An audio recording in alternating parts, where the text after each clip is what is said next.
por la bendición de la iglesia, la bendición del Evangelio. Gracias a Dios por este tiempo especial de Pentecostés. En este tiempo de Pentecostés estamos juntos reflexionando en el tema del reino de Dios. El Señor Jesús, después de haber resucitado, pasó 40 días con los discípulos enseñándoles acerca del reino y dándoles pruebas de que estaba vivo. Y entonces este tema del reino de Dios parece ser que es central, crucial en la predicación del Evangelio. El Señor Jesús predicaba: el reino de los cielos se ha acercado, arrepentíos y creed en el Evangelio. Y así también los apóstoles predicaban la realidad del reino de Dios. Y el apóstol Pablo termina el libro de los Hechos en que el apóstol Pablo está predicando el reino ahí en la ciudad de Roma. Muchas gracias. Y por eso queremos poner atención nosotros también al tema del reino de Dios.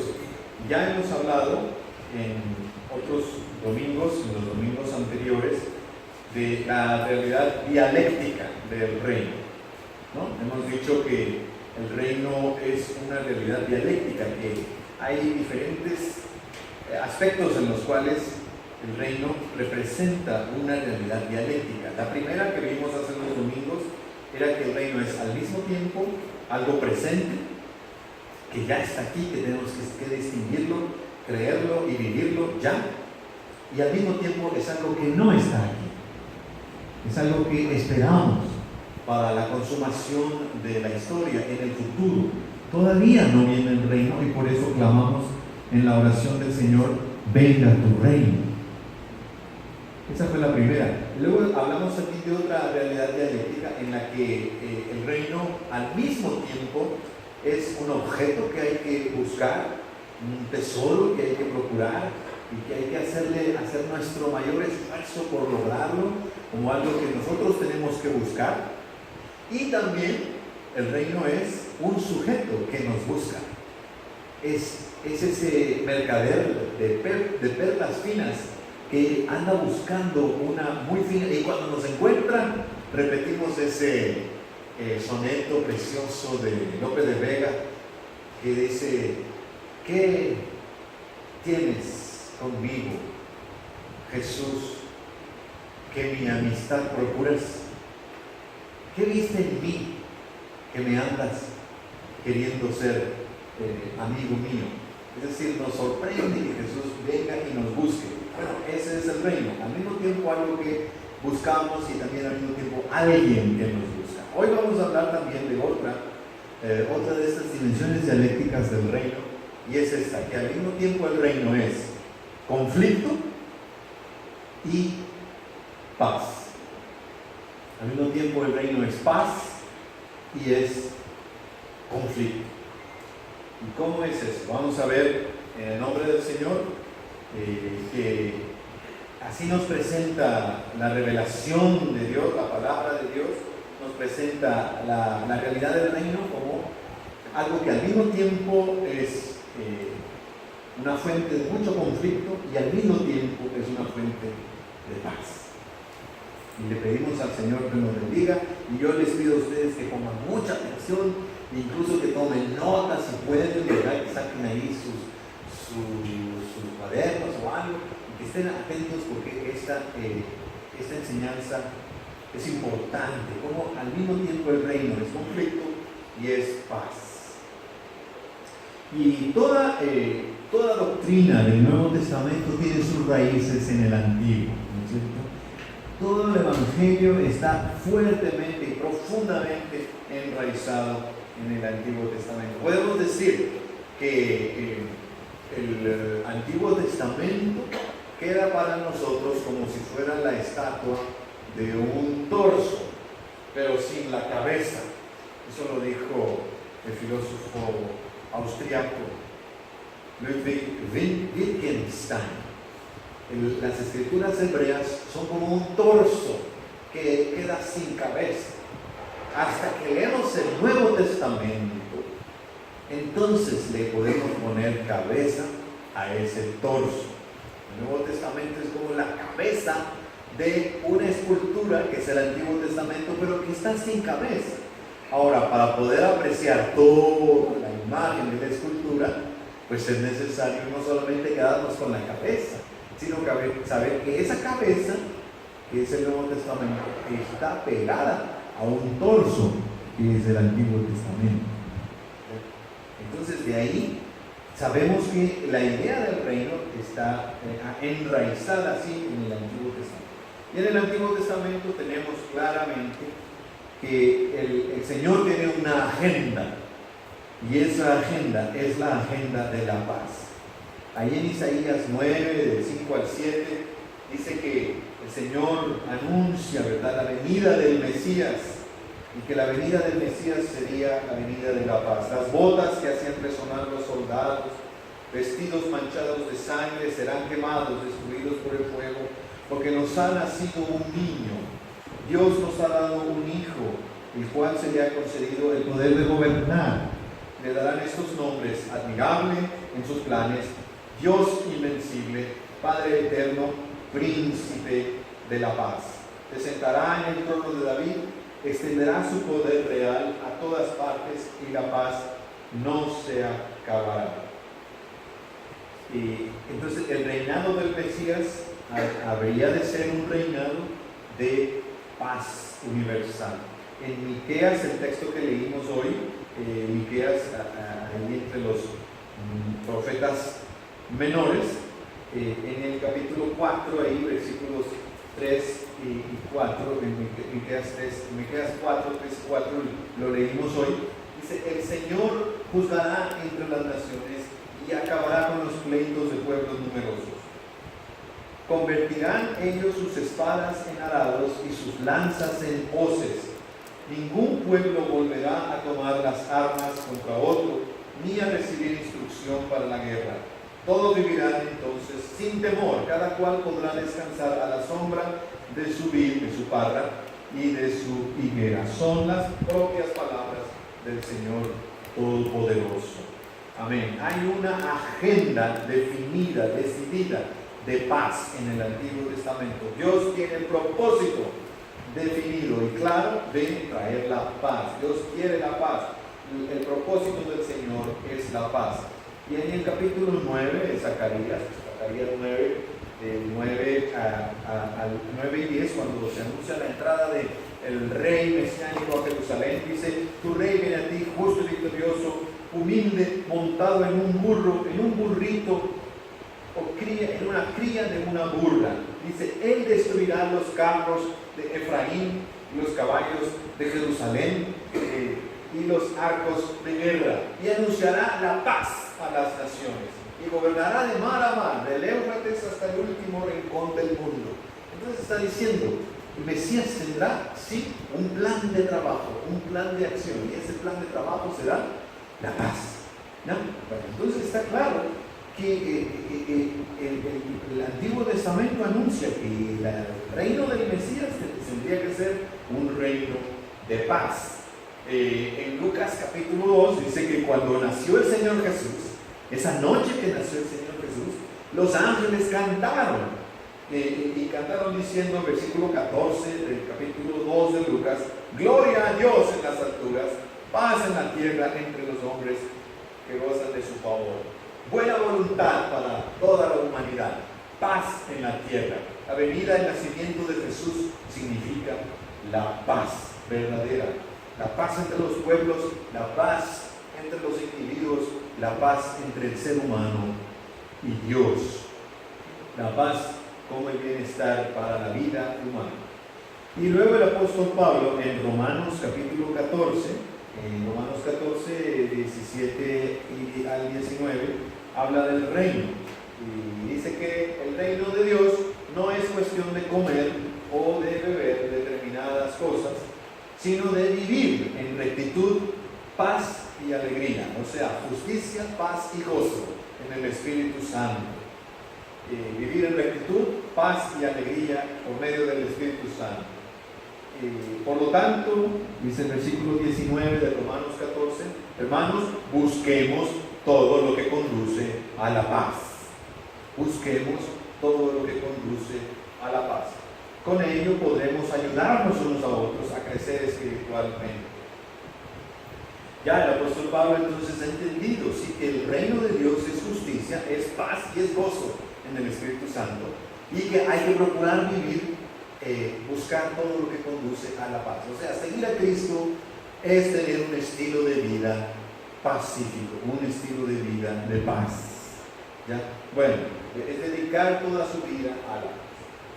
Pero también tenemos, ¿verdad? Eso por un lado, el reino es paz, está claro eso. Pero por otro lado, también tenemos que el reino es conflicto.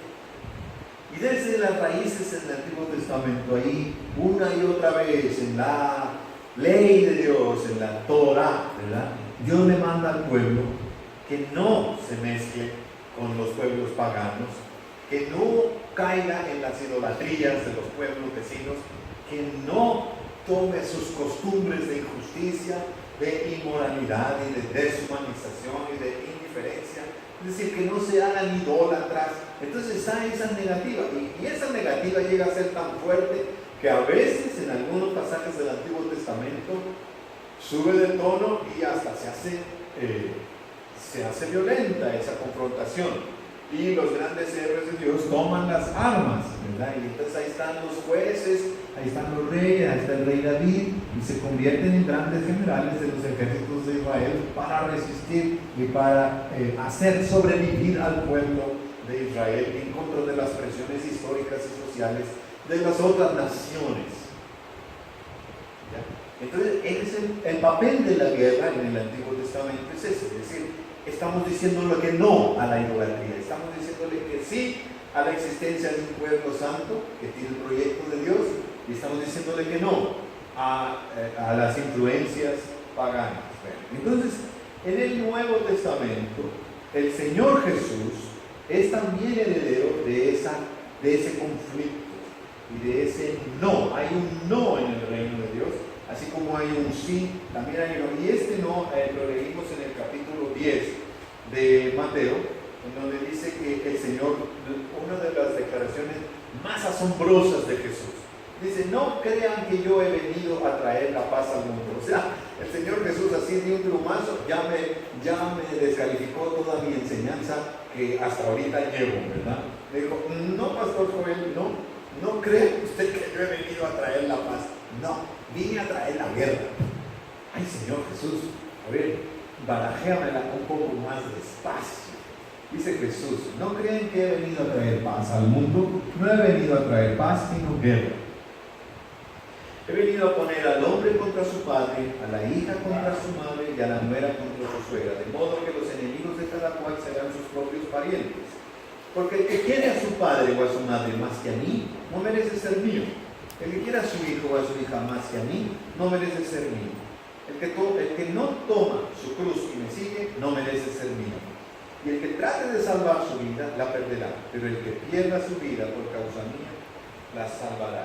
Nos va a entender el Señor Jesús que estamos hablando de algo tan crucial, algo tan grave, algo tan importante, ante lo cual cada uno de nosotros tiene que tomar partido, tiene que tomar una decisión. No se puede quedar indiferente. El Señor Jesús dice: ante este asunto tienes que definirte, y esa definición tiene que ser a costa de todo. La definición que tomes por el reino puede incluso llevar al conflicto, puede ser una confrontación con la realidad del mundo.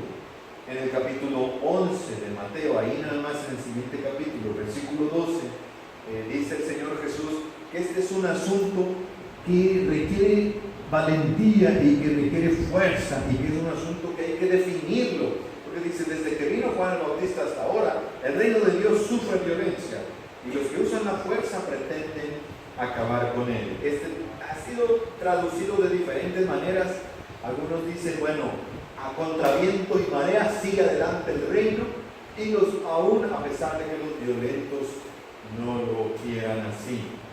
En otra traducción dice, la más conocida, la Reina Valera, dice que el reino de los cielos es para los valientes. ¿no? Los valientes son los que lo arrebatan. Bueno, la idea es esta, que es algo tan grave, tan serio, que sí produce reacciones, produce confrontación. Y ante esas reacciones y ante esa confrontación hay que apechugar, ¿no? Hay que hacernos fuertes, hay que hacernos firmes, hay que decidirnos por el reino, a pesar del conflicto que esto involucre. Y en el imperio romano hace 2000 años, evidentemente el mensaje cristiano trajo un choque cultural y un choque ético. Y en el capítulo 6 de 1 Corintios 9 y 10, ahí el apóstol Pablo está dando una lista de cómo todo esto es lo que no en el reino, todo lo que es el conflicto. El reino entra en conflicto con todo esto. Dice: ¿no saben ustedes, versículo 9 y 10 del capítulo 6 de 1 Corintios, no saben ustedes que los malvados no tendrán parte en el reino de Dios? El reino de Dios, el malvado no puede participar en el reino de la injusticia, la inmoralidad, no cabe en el reino de Dios. Ahí el reino de Dios entra en conflicto, hay una guerra, ahí es una negación, estamos diciendo no, ¿verdad?, a esa manera de vivir.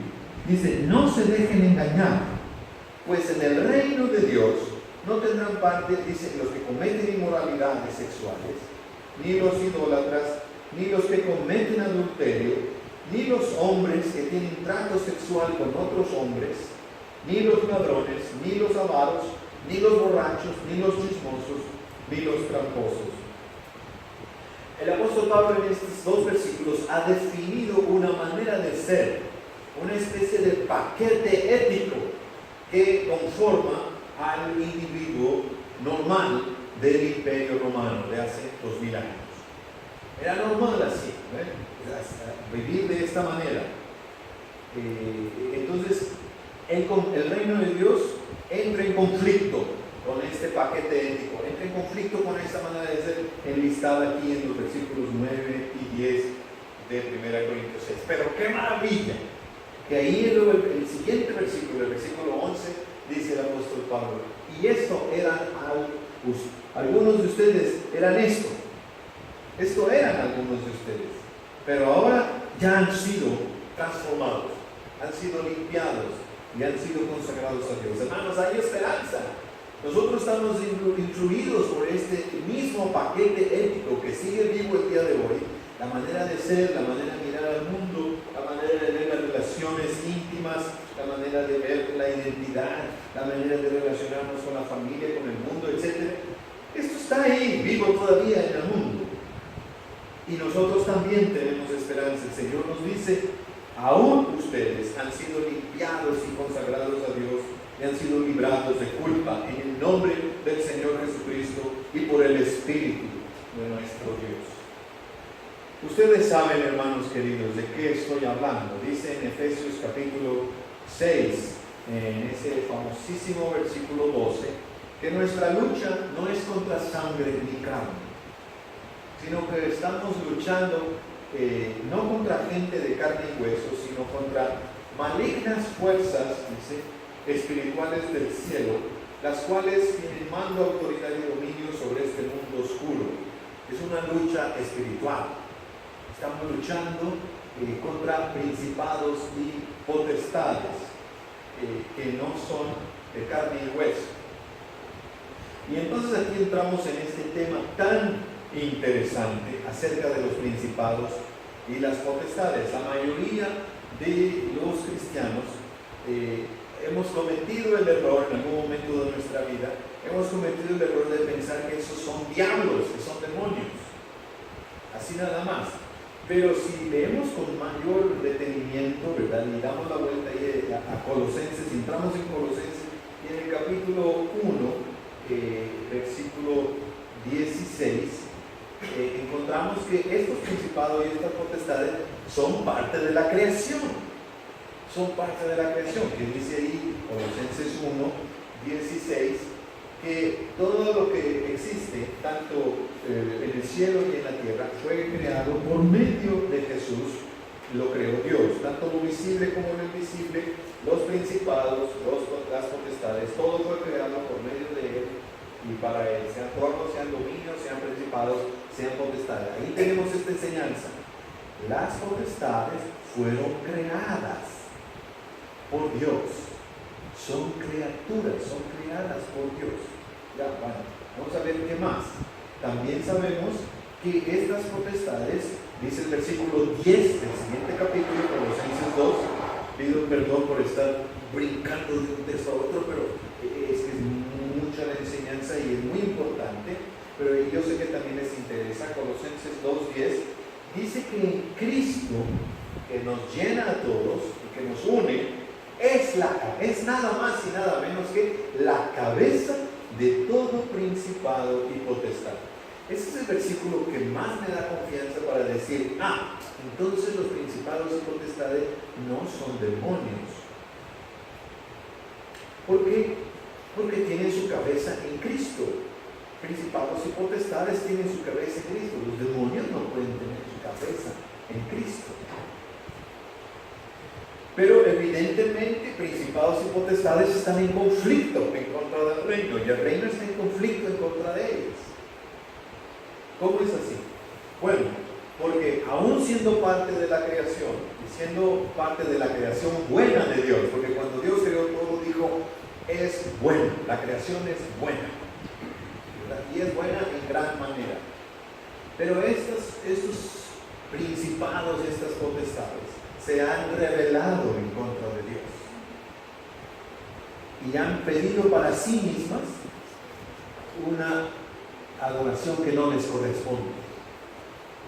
Han querido ocupar en el ser humano un lugar que no les corresponde, y por eso se han constituido entonces en potestades en rebelión. Vamos a decir 3 ejemplos solamente, o 3 o 4. Entonces una es, por ejemplo, la economía, el dinero. Es necesario para vivir una realidad económica, ¿verdad? Y forma parte de la creación. Sin embargo, es muy fácil que por instigación y por mentiras del diablo, ¿verdad? O sea, ahí entra en juego el enemigo, Satanás. El enemigo haga que la realidad económica, el dinero, se convierta en un ídolo. Y crezca de tal manera que le oprima al corazón humano y le pida al corazón humano que le dé una pleitesía y una lealtad que no le corresponde. Otra es la nacionalidad. Es bueno pertenecer a una nación, es bueno tener una identidad nacional, una ciudadanía, es bueno ser identificados con una historia, con un pueblo, una manera de comer, una manera de cantar, unas ciertas especies que nos gusta echarle a la comida. Eso forma parte de nuestra identidad nacional, es bueno. Eso forma parte de nuestra realidad, de la creación de Dios. Pero cuando eso se convierte en racismo, es decir, nosotros somos la nacionalidad superior, la raza suprema, por encima de todas las demás, ya ven cómo entonces, otra vez, porque el enemigo le ha mentido a la potestad llamada nacionalidad o raza, y entonces la ha convertido en racismo y la ha hecho ser enemiga de la cruz, ¿verdad? Enemiga del evangelio, y que le ha pedido al corazón humano que le dé una adoración y una lealtad y una pleitesía que no le corresponde. Se ha convertido en una potestad en rebelión. Una tercera, para terminar, el género. Es bueno ser hombres, es bueno ser mujeres, tener una identidad como géneros en la que forma parte de la creación de Dios. Sin embargo, por instigación del enemigo, por mentiras del enemigo, del demonio, ¿verdad? Esto se puede llegar a convertir en sexismo. Sexismo que puede ser o machismo o feminismo de extrema, que digan, entonces solamente nosotros somos los que contamos, los hombres somos los únicos que valemos, las mujeres no, o al revés, ¿verdad? Entonces ese sexismo corrompe la vida, destruye la vida y descompone la vida humana.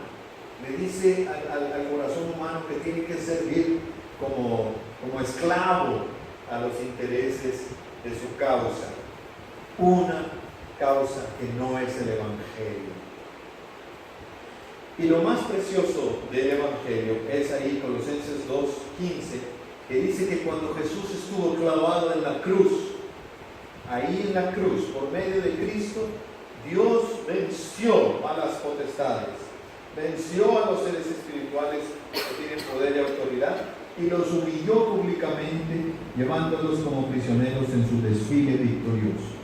La cruz de Cristo es la victoria sobre todas estas potestades en rebelión y las vuelve a poner en sujeción.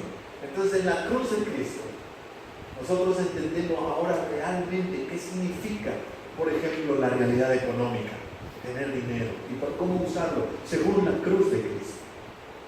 Y según la cruz de Cristo entendemos e interpretamos nuestra identidad nacional o nuestra raza. Ya la cruz le ha dado una nueva luz. Y por la cruz de Cristo ahora nosotros entendemos qué significa ser hombres y qué significa ser mujeres. Y que en el Señor ni el varón es sin la mujer, ni la mujer es sin el varón. Y esto es lo que celebra Gálatas 3:28 cuando dice que en Cristo no hay ni esclavo ni libre. ¿Se dan cuenta? La realidad económica. Ni judío ni griego. Es decir, la realidad nacional o racial. Ni varón ni mujer. Este asunto de cuál de los dos debe ser primordial primero. Y el Señor Jesús en su vida, no solamente en la cruz, sino también en su vida, Él derrotó a las potestades y a los principados de esta manera. Porque Él derrotó a ese racismo cuando invitaba a sus discípulos a pasar al otro lado del lago de Galilea. Les decía, vamos al otro lado. Señor Jesús, está muy bien que quieras ir al otro lado, pero mira, te recuerdo que en el otro lado del mar de Galilea, allá son puros poblados gentiles. Allá están son tan gentiles que unos hasta tienen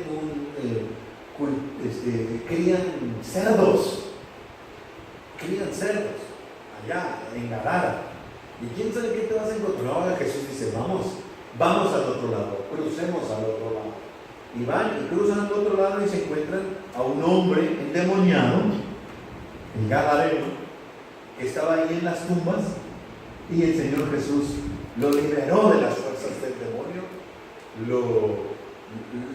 lo exorcizó, le sacó el diablo, esa legión, y también se deshizo de la carne del puerco, que luego se fueron al acantilado, ¿verdad? Todos los puercos endiablados. Tal vez ahí nació el jamón endiablado. ¿Quién sabe? Pero venció Jesús ese prejuicio que tenían los israelitas de no a los gentiles, no, y Jesús fue a tierra gentil, también fue allá a Tiro y a Sidón, y a una mujer cananea, ¿se acuerdan? También hizo milagros. Y la multiplicación de los panes, los 7 panes y los pescados ante más de 4,000 personas, era un evento con gentiles. Jesús haciendo su papel de ser pastor, no solo de Israel, sino también del mundo entero. El Señor Jesús venció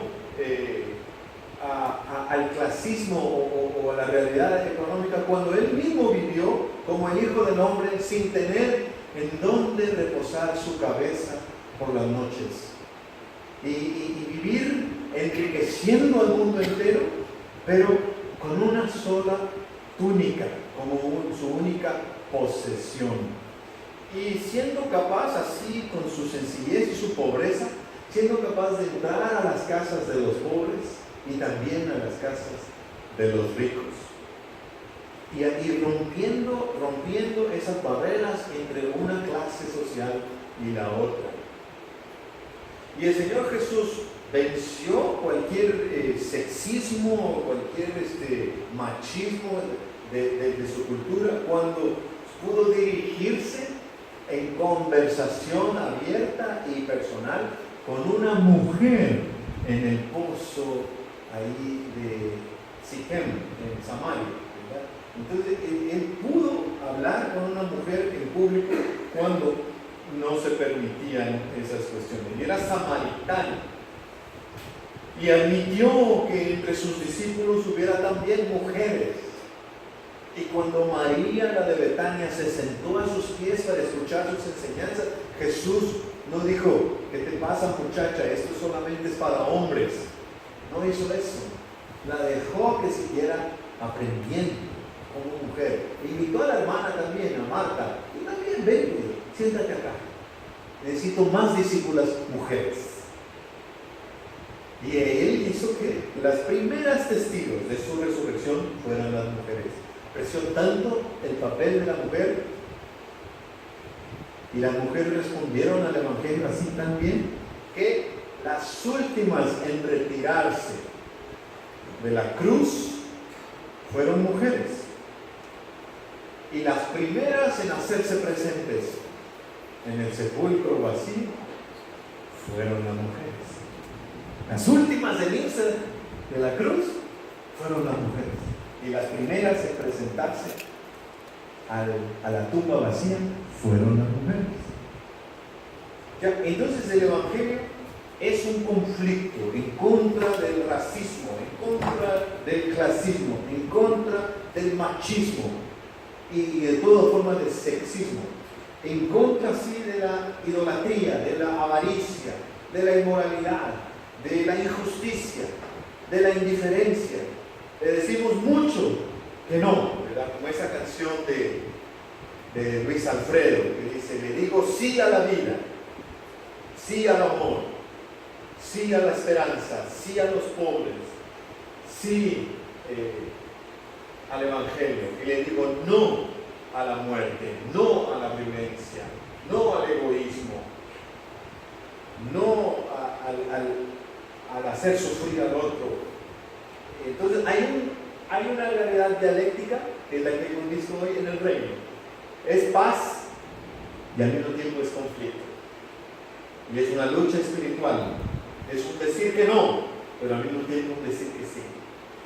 El sí al Evangelio, el sí a la buena noticia de la vida, del amor de Dios, y el no, todo lo que implica rechazar la cruz de Cristo, todo lo que fue vencido en la cruz de Cristo.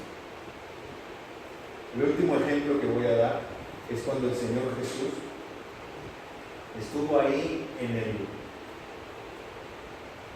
en la casa del sumo sacerdote, en la madrugada del día que lo crucificaron, y entonces